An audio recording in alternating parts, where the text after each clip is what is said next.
You know, when a massive global real estate company makes a move, people tend to notice. But when that move is into Uzbekistan, well, that's a story that really makes you lean in.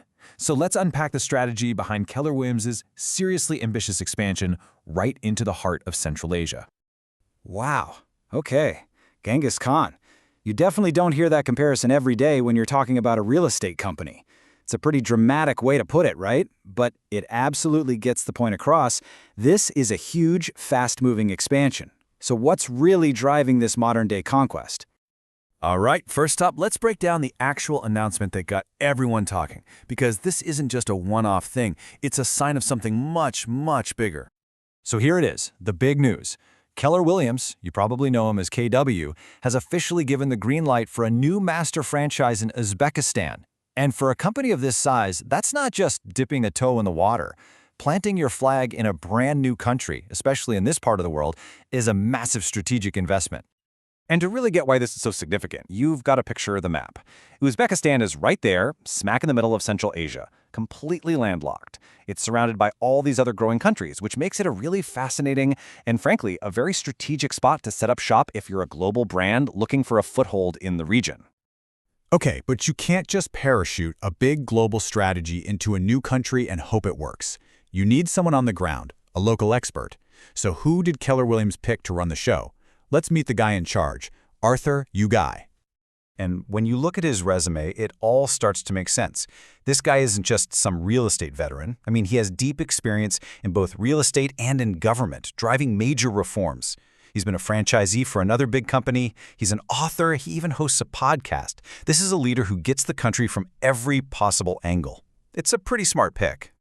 And he's not just talk either. He's got the results to back it up. At his last real estate firm, he grew the team to over 100 people. That right there tells you he knows how to build something from the ground up and make it successful in this specific market. That's exactly the kind of track record Keller Williams was betting on. Plus, he's a proven innovator. He's the guy who introduced what they call single-window services.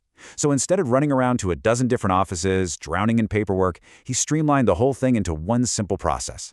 He wasn't just following the trends, he was literally changing the rules to make the market way more efficient. So you've got this global powerhouse on one side, and this incredible local leader on the other. What's the common goal? What's the shared vision that brought them together? Let's get into the why of this partnership, because it's a pretty powerful new force in the region.